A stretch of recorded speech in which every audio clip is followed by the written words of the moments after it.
এক ব্যক্তি ঠান্ডা আর কুয়াশার মধ্য দিয়ে যাত্রা শুরু করলেন। পাহাড়ে ওঠার সময় ঠান্ডা আর কুয়াশা তীব্র হয়ে উঠল, পথ দেখা কঠিন হয়ে পড়ল। হঠাৎ তার পা পিছলে গেল এবং সে নিচে পড়ে যেতে লাগলো। পড়ে যাওয়ার সময় সে একটি দড়ি ধরে ফেলল।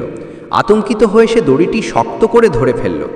কুয়াশার কারণে সে মাটি থেকে কতটা উপরে আছে তাও বুঝতে পারল না। ভয় আর অসহায়ত্বে সে তার প্রভুকে ডাকল, হে আল্লাহ, আমাকে রক্ষা করো। অদৃশ্য থেকে একটি আওয়াজ এলো, দড়ি ছেড়ে দাও, তুমি রক্ষা পাবে। সে অবাক হয়ে ভাবল, এটা কিভাবে ঈশ্বরের আওয়াজ হতে পারে? আল্লাহ কেন তাকে দড়ি ছেড়ে দিতে বলবেন এবং পড়ে যেতে বলবেন? সে আবার প্রার্থনা করল, হে আল্লাহ, আমাকে রক্ষা করো। আবার একই আওয়াজ প্রতিধ্বনিত হলো, দড়ি ছেড়ে দাও, তুমি রক্ষা পাবে। কিন্তু সে বিশ্বাস করল না। সে দড়িটি আরও শক্ত করে ধরে রাখল। সময় গড়িয়ে গেল, ঠান্ডা বাড়তে লাগলো এবং তার শক্তি ব্যর্থ হলো।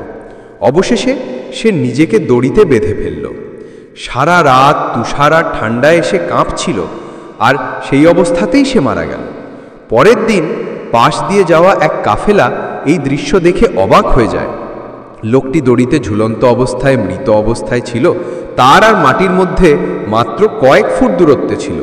কাফেলার একজন সদস্য দুঃখের সাথে মন্তব্য করেন, কি বোকা! যদি সে দড়ি ছেড়ে দিত তাহলে সে সহজেই বাঁচতে পারত। কখনো কখনো মনে হয় আল্লাহর উপর ভরসা করা ছাড়া আর কোনো উপায় নেই। প্রায়শই সমস্যা এবং তার সমাধানের মধ্যে খুব সামান্য দূরত্ব থাকে।